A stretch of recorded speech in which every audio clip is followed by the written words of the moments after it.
The Duke of York has been paying a flying visit to a Moray visitor attraction.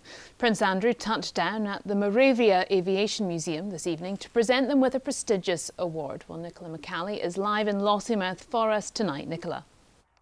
Well, yes, we're here at Morayvia, which has grown into a major tourism attraction in Moray since it was founded 4 years ago. And it all started with this, a Nimrod nose cone, and a group of volunteers decided that once these aircraft were decommissioned from what was RAF Kinloss just across the road, that this piece of military aviation history had to be preserved for posterity for the area. So they managed to get it here, and since then the exhibitions have grown and grown. They've acquired more and more aircraft, and they also have around 150 volunteers who give up their precious time to make this place the success that it is. And today their hard work was rewarded when they were given the Queen's Voluntary Award, which is the equivalent of the MBE for charities, and they were presented it by Prince Andrew, the Duke of York, himself a former naval pilot who had this very impressive helicopter named after him.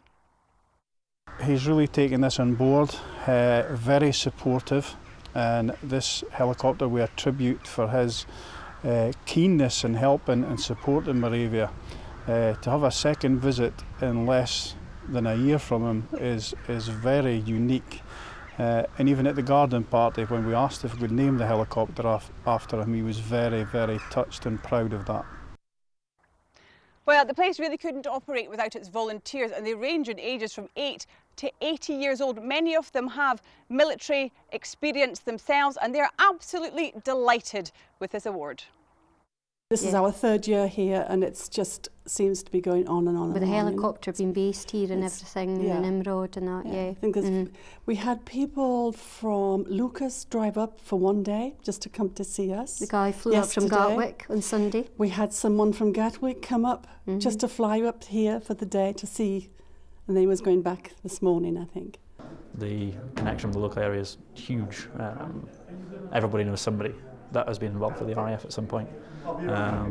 And they're just, before Morayvia opened, there wasn't a facility for that. So it's incredibly important for the area that we've got it, and that that everybody gets a chance to experience it. Of course, Moray is home to Scotland's only RAF base now, RAF Lossiemouth, just along the road.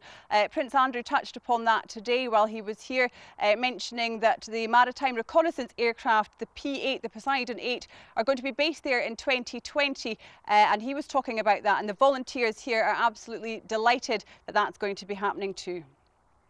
It's a sad day when the base closed and the aircraft went out of service. It's a huge limitation, I think, for an island nation not to have a maritime patrol facility.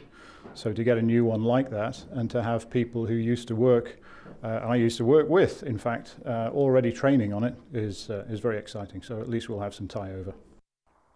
Well, you can see from the helicopters here some very familiar aircraft, the yellow livery, a common sight over the skies in Moray. And search and rescue is a major theme here at Morayvia, and they have acquired all bar one of every single model of search and rescue aircraft that's ever operated in the UK. And if the determination of the volunteers here is anything to go by, I wouldn't bet it would be too long before they get their final exhibit here.